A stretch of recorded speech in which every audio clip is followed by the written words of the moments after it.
দুলা ভাই, আপু, দরজা খোলো, দরজা খোলো। আমি তামিম, তাড়াতাড়ি দরজা খোলো। আরে তামিম, তুমি এত রাত্রে কোথায় থেকে আসলে? আর তোমার এমন অবস্থা কেন? তোমাকে এমন দেখাচ্ছে কেন? কি হয়েছে ভাই? তুই ঠিক আছিস তো ভাই? ওখানে কোনো অঘটন ঘটেনি তো? আপু, কি বলবো, ইসরায়েলি বাহিনী আমাদের শহরটাকে তছনছ করে দিয়েছে। ওই ওই নাস্তিকের দল আমাদের বাঁচতে দেবে না। আমাদের জন্মভূমি এই ফিলিস্তিনি শেষ করে দিবে। না না দুলা ভাই, আমাদের এভাবে বসে থাকলে হবে না। আমাদের রুখে দাঁড়াতে হবে। যেভাবেই হোক ওই নাস্তিকদেরকে দমন করতেই হবে। এ দেশ আমার দেশ, আমার ফিলিস্তিনি। হ্যাঁ তামিম, তুমি ঠিকই বলেছো। এ দেশ আমার নবী রাসূলের দেশ। এ দেশ ইসলামের দেশ। এই দেশ কুরআন হাদিসের দেশ। ওই জালেমদের হাতে আমরা আমাদের দেশকে নিঃশেষ হতে দেব না। আমি যাব তামিম, আমি যুদ্ধে যাব। আর নয় দেরি। রাবেয়া, তুমি ছেলে মেয়েদের খেয়াল রেখো। আমি যাচ্ছি। ওগো, তুমি কি বলছো? তুমি যুদ্ধে যাবে? হ্যাঁ আপু, আমিও যুদ্ধে যাব। আমি গ্রামে এসেছি মুক্তি বাহিনী তৈরি করতে। আমাদের শরীরে এক ফোঁটা রক্ত থাকতে ওই ইসরায়েলদের আমরা ফিলিস্তিনিতে অবস্থান করতে দেব না। এটা আমাদের ঈমানের দাবি। ফিলিস্তিনের জয় হবেই হবে। জয় ফিলিস্তিন। রাবেয়া, ছেলে মেয়েদের দেখে রেখো, ওদের খেয়াল রেখো। এক হাতে মৃত্যু আর এক হাতে ফিলিস্তিনের বিজয়। আল্লাহর কাছে দোয়া করো যেন ফিলিস্তিনের বিজয় নিয়ে ফিরতে পারি। আর যদি দেশের তরে শহীদ হয়ে যায় তাহলে এতটুকু দুঃখ করো না। মনে রেখো, এই যুদ্ধ ইমানের যুদ্ধ। এই যুদ্ধ নাস্তিকদের বিরুদ্ধে যুদ্ধ। এই যুদ্ধ মুক্তিযুদ্ধ। জীবনে যত কঠিন সময় আসুক না কেন, কখনো নাস্তিকদের কাছে নিজের ইমান নত করো না। চলো তামিম, আল্লাহু আকবার, আল্লাহু আকবার। জয় ফিলিস্তিন।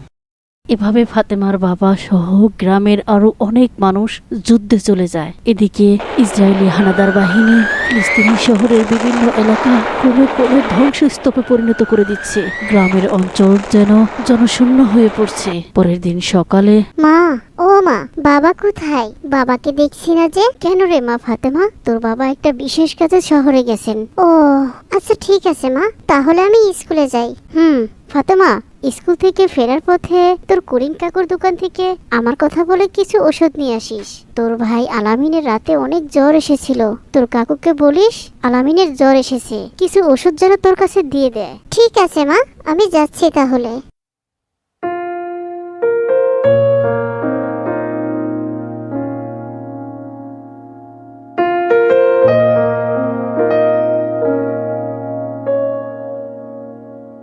ভালোই হলো ফাতেমা, তুই এসে পড়েছিস। আমরা তোদের বাড়িতেই যাচ্ছিলাম তোকে খবরটা জানানোর জন্য। কেন সুমাইয়া, কি হয়েছে? তোরা সবাই ক্লাসে না গিয়ে এখানে দাঁড়িয়ে কি এত কথা বলছিস? ফাতেমা, তুই কি শুনিসনি? দেশে যুদ্ধ লেগেছে। ইসরায়েলি হানাদার বাহিনীরা এখন আমাদের গ্রামের দিকেও নজর দিচ্ছে। আমাদের গাজায় ইসরায়েলি বোমা হামলা চালিয়েছে। আর তাই আমাদের হেডমাস্টার এই স্কুল অনির্দিষ্টকালের জন্য বন্ধ দিয়ে দিল। জানি না রে, আমাদের গ্রামেও কখন যেন ইসরায়েলি হামলা চলে আসে। হ্যাঁ রে ফাতেমা, আমার মামা কাকা সকলেই যুদ্ধে চলে যাচ্ছে। চল আমরা যার যার ঘরে ফিরে যাই আর আল্লাহর কাছে দোয়া করি আল্লাহ পাক যেন আমাদের ফিলিস্তিনের বিজয় দান করেন। তোরা ঠিকই বলেছিস। আমার বাবা তাহলে কোথায় গেলেন? না না, বাড়ি ফিরে আমি এখনই মাকে জিজ্ঞাসা করব। এই বলে ফাতেমা ও তার বন্ধুরা যার যার বাড়ির দিকে রওনা দেয়। ডাক্তার আঙ্কেল, আমার ভাই আলামিনের খুব জ্বর এসেছে। মা বলল আপনার কাছ থেকে ওষুধ নিতে। আমার বাবা ফিরলে ওষুধের দাম দিয়ে দিবেন। আর তোর বাবার ফেরা আল্লাহই ভালো জানেন। দেশের যা অবস্থা, না জানি কখনোই নাস্তিকদের নজর আমাদের উপরও পড়ে। আচ্ছা যাই হোক মা, এই নে ওষুধ। আর তোর মাকে বলিস এই ওষুধের টাকা দিতে হবে না। তোর বাবা কোথায় গেছেন সেটা আমি জানি। আমি বুড়ো মানুষ। তোর বাবা যে কাজে গেছেন আমি হয়তো যেতে পারছি না, কিন্তু এইটুকু সেবা তো করতেই পারি। যা যা, ওষুধ নিয়ে ঘরে ফিরে যা। তোর ভাইকে সকাল বিকাল খাইয়ে দিস। ঠিক আছে আঙ্কেল।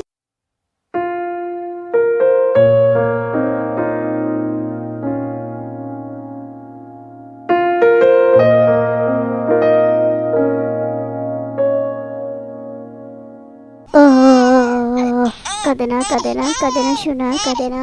ও না, এই বাচ্চাটা তো কান্না থামতেই যাচ্ছে না। শরীরে অনেক জ্বর উঠে গেল। ফাতেমা যে কখন আসবে? কাঁদে না বাবা, কাঁদে না। মা, ও মা, এই নাও ওষুধ। ডাক্তার আঙ্কেল বলেছেন ভাইকে সকাল বিকাল খাইয়ে দিতে। তুমি তাড়াতাড়ি ভাইকে ওষুধটা খাইয়ে দাও দেখি। ওষুধ এনেছিস মা? দে দে, তোর ভাইটার শরীরে অনেক জ্বর উঠেছে। মা জানো, আমাদের স্কুল অনির্দিষ্টকালের জন্য বন্ধ দিয়ে দিছে। ইসরায়েলি হামলা নাকি সারা দেশ ছড়িয়ে পড়েছে। গ্রামের অনেক মানুষ যুদ্ধে চলে গেছে।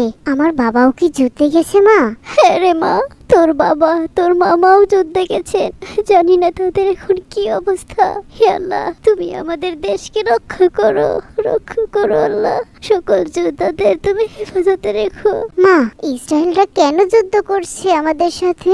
মা ফাতেমা, তুমি অনেক ছোট, তাই এত কিছু তুমি হয়তো বুঝবে না, কিন্তু শুধু এটুকু জেনে রেখো, ওই খ্রিস্টান নাস্তিক ইসরায়েলরা আমাদের এই ফিলিস্তিনি ভূমিকে নিঃশেষ করে দিতে চায়। পৃথিবীর বুক থেকে এই ফিলিস্তিনিকে মুছে দিতে চায়। তারা এই ফিলিস্তিনির বুকে ইসলামকে মুছে দিতে চায়, আমাদের মসজিদুল আকসা মুছে দিতে চায়। কিন্তু আমাদের দেহে এক ফোঁটা রক্ত থাকতেও আমরা আমাদের এই ফিলিস্তিনিকে, আমাদের মাতৃভূমিকে ওই নাস্তিক বিধর্মী ইসরায়েলদের হাতে তুলে দেব না। তোমরা দুই ভাই বোন অনেক ছোট, না হলে আমিও যুদ্ধে যেতাম। ওরা যেভাবে আমাদের মা বোন শিশুদেরকে হত্যা করছে, এগুলো যে আর সহ্য হচ্ছে না। মা, আমার অনেক ভয় করছে মা। ভয় পেও না মা, আমাদের সাথে আমাদের রব আছেন, আল্লাহ আছেন। বিজয় আমাদেরই হবে, বিজয় আমাদেরই হবে ইনশাআল্লাহ। এভাবেই আতঙ্কের মধ্যে চলছিল ফিলিস্তিনির গ্রামের প্রতিটি পরিবার। একদিন সন্ধ্যাবেলা রক্তাক্ত শরীরে ফাতেমার মামা ফিরে আসেন। ভাই ভাই ভাই, তোর এই অবস্থা কেন? তুই কেমন আছিস ভাই? তোর দুলা ভাই কোথায়? ভাই ভাই, তোকে দেখে মনে হচ্ছে কতদিন তুই কিছুই খাসনি। তোর দুলা ভাই কোথায় ভাই? তোর দুলা ভাই কোথায়? আপু, চিন্তা করো না, দুলাভাই ভালো আছেন, উনি নিরাপদ জায়গায় আছেন। দুলাভাই আমাকে পাঠিয়ে দিলেন তোমাদেরকে নিরাপদ জায়গায় সরিয়ে নিতে, কারণ ইসরায়েলি বোমা হামলার পাশাপাশি ড্রোন হামলা চালাচ্ছে, গ্রামের প্রত্যন্ত অঞ্চলগুলোকে জ্বালিয়ে পুড়িয়ে শেষ করে দিচ্ছে। আমি ফেরার পথে হামলার আংশিক শিকার হই আর ছুটতে এখানে এসে পৌঁছাই। আপু, আগে আমাকে কিছু খেতে দাও, আমার খুব ক্ষুধা লেগেছে। আর তোমরা তাড়াতাড়ি গুছিয়ে নাও, গভীর রাত হলেই আমাদেরকে এখান থেকে সরে যেতে হবে। ঠিক আছে ভাই, তুই ফাতেমাকে নিয়ে ওখানে বস, আমি তোদের খাবার দিচ্ছি। এরপর ফাতেমার মা ফাতেমা ও তার মামাকে খাবার খেতে দেয়। এমন সময় ফাতেমার বন্ধু ওমর আসে। আসসালামু আলাইকুম আন্টি, আমি ফাতেমার সাথে একটু দেখা করতে এসেছিলাম। কেন বাবা ওমর, এমন সময় ফাতেমার সাথে দেখা করতে এসেছো মানে? আসলে আন্টি, আমার বাবা বলেছেন দেশের অবস্থা খুব খারাপ, তাই আজ রাতেই আমরা আমাদের পরিবারের সবাই মিলে সৌদি আরব চলে যাচ্ছি। আমি ফাতেমাকে খুব মিস করব, তাই ওর সাথে একটু দেখা করতে এসেছিলাম শেষবারের মতো। ফাতেমা, ভালো থাকিস বন্ধু। সৌদি আরব গিয়ে আমি সবাইকে তোর কথা বলবো, তোকে আমি খুব মিস করব। আমিও তোকে খুব মিস করব ওমর। তোরা তো অনেক বড় লোক, তাই খুব সহজেই দেশ ছাড়তে পারছিস, কিন্তু আমরা তো খুব গরিব, জানি না আমাদের ভাগ্যে কি হয়। তুই ভালো থাকিস বন্ধু, তোর প্রতি অনেক অনেক দোয়া রইলো। আর তুই আমাদের জন্য দোয়া করিস, যদি বেঁচে থাকি তাহলে আবার দেখা হবে ইনশাআল্লাহ। হ্যাঁ ফাতেমা, তোর প্রতিও অনেক অনেক দোয়া রইলো। আল্লাহ যেন আমাদের আবার দেখা করিয়ে দেন। আল্লাহ পাক যেন আমাদের ফিলিস্তিনের বিজয় দান করেন। জয় ফিলিস্তিন। আসি আন্টি, আসসালামু আলাইকুম। ওয়ালাইকুম আসসালাম রাহমাতুল্লাহ। ভাই তামিম, তুই তো অনেক ক্লান্ত, তুই বরং তোর ভাগ্নিকে নিয়ে একটু বিশ্রাম নি, আমি এদিকে সবকিছু গুছিয়ে নেই। রাত গভীর হলেই আমরা রওনা দেব। হ্যাঁ বুবু, তুমি ঠিকই বলেছো। মা ফাতেমা, চল তুই আর আমি বরং একটু ঘুমিয়ে নেই, একটু পরেই আমরা রওনা দেব। এরপর ফাতেমার মামা ফাতেমা ও তার ছোট ভাই আলামিনকে নিয়ে একটু ঘুমিয়ে পড়ে। এদিকে ফাতেমার মা সবকিছু গোছাচ্ছিলেন। এরপর রাত গভীর হলো, হঠাৎ করে সবকিছু উলটপালট হয়ে গেল। ফাতেমা যখন চোখ খুলল, দেখলো সবকিছু লন্ডভন্ড। তার একটি পা, একটি হাত অন্য জায়গায় কাটা অবস্থায় পড়ে থাকতে দেখলো।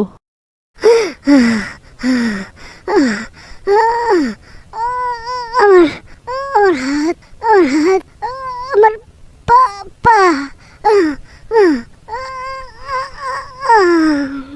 এভাবে রাত গভীর হওয়ার সাথে সাথে ইসরায়েল ড্রোন আর বোমা হামলায় ফাতেমাদের গ্রাম পুড়ে ছাই হয়ে যায়। চতুর্দিকে এমন ধ্বংসস্তূপ দেখে ফাতেমা আবার অজ্ঞান হয়ে পড়ে। এরপর যখন ফাতেমার জ্ঞান ফিরল, তাকে একটি হসপিটালে দেখা গেল। আমি কোথায়? আমি কোথায়? আমার হাত, আমার পা, আমি কোথায়? আপনারা কারা? ভয় পেও না মামনি, তুমি এখন বাংলাদেশে অবস্থান করছো। গত পরশু তোমাদের ফিলিস্তিনিতে ইসরায়েল হামলায় তোমাদের এলাকাটি একটি ধ্বংসস্তূপে পরিণত হয়েছিল। আমরা সেখান থেকে তোমাকে উদ্ধার করে এনেছি। এখানে তুমি একদম নিরাপদে আছো। আপনাদের অসংখ্য ধন্যবাদ আঙ্কেল, কিন্তু আমাকে এখন আমার দেশে ফিরে যেতে হবে। আমার মা, আমার মামা আমার জন্য অপেক্ষা করছেন। আমাকে নিয়ে নিশ্চয়ই তারা অনেক চিন্তা করছে। আমার একটি ছোট ভাইও রয়েছে। আমাকে তাড়াতাড়ি আমার মা আর আমার মামার কাছে ফিরিয়ে দিয়ে আসুন আঙ্কেল। মামনি, এসব কি বলছো? নাস্তিক ইসরায়েল বাহিনী বোমা হামলার পাশাপাশি তোমাদের এলাকায় ড্রোন হামলা চালিয়েছে। তোমাদের এলাকাটা পুরো সমতল ভূমিতে পরিণত হয়ে গেছে। সেখানে শুধু পুরা ছাই ছাড়া আর কিছুই নেই। আমরা কেবলমাত্র 8 জন লোককে উদ্ধার করতে পেরেছি। তার মধ্যে 5 জন বৃদ্ধ আর 3 জন শিশু। তুমি একজন, আর একজন ওই রুমে রয়েছে, আর একটি ছোট্ট শিশু। মা, মামা,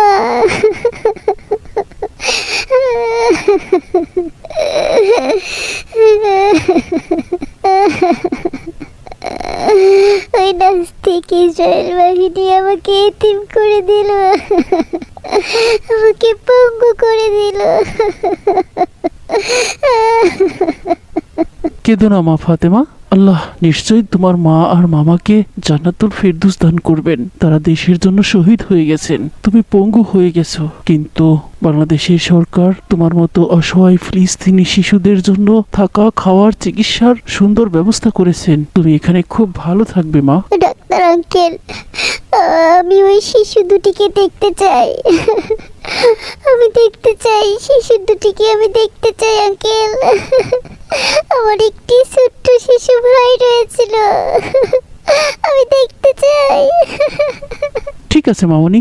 এরপর সিস্টার একজন শিশুকে এনে ফাতেমাকে দেখায়। মা ফাতেমা, তুমি কি এই শিশুটিকে চিনতে পেরেছো?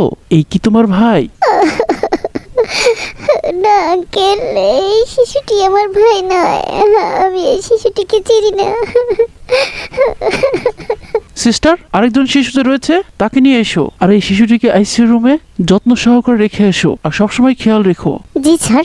এরপর নার্স অন্য শিশুটিকে নিয়ে আসে, কিন্তু স্যার, এই শিশুটি কিছুক্ষণ আগে মৃত্যুবরণ করে। একে কোনোভাবেই আর বাঁচানো সম্ভব হয়নি স্যার। ইন্না লিল্লাহি ওয়া ইন্না ইলাইহি রাজিউন। আমিও তাই ভেবেছিলাম। এই শিশুটির অবস্থা খুবই ক্রাইসিসের ভিতরে ছিল। ওর শরীরটা ক্ষতবিক্ষত ছিল। আচ্ছা, যাই হোক, শিশুর লাশটি ফাতেমাকে দেখাও। মা ফাতেমা, দেখো দেখি এই শিশুটিকে তুমি চিনতে পারো কিনা। এরপর নার্স সেই মৃত শিশুটিকে ফাতেমার সামনে নিয়ে যায়, কিন্তু আশ্চর্যের বিষয় হলো এই শিশুটি আর কেউ নয়, ফাতেমার এই ছোট্ট ভাই আলামিন ছিল। ভাই, আমার ভাই, আলামিন, আমার ভাই। ডাক্তার আঙ্কেল, আমার ভাই, ভাই। এভাবে ফাতেমা তার মৃত ভাইকে জড়িয়ে ধরে কান্না করতে থাকে। তার কান্নায় যেন পুরো হসপিটালের প্রতিটা ইট কেঁদে ফেলছে। ডাক্তার, নার্স সকলের চোখে পানি ছলছল করছে। এ কেমন যুদ্ধ! বৃদ্ধ, শিশু, যেখানে কারো রেহাই নেই। হে আল্লাহ, তুমি এই যুদ্ধ থামিয়ে দাও। এই নাস্তিক ইসরায়েলদের দমন করিয়ে দাও। ফিলিস্তিনের জয় দান করে দাও আল্লাহ। জয় ফিলিস্তিন, জয় ফিলিস্তিন, জয় ফিলিস্তিন।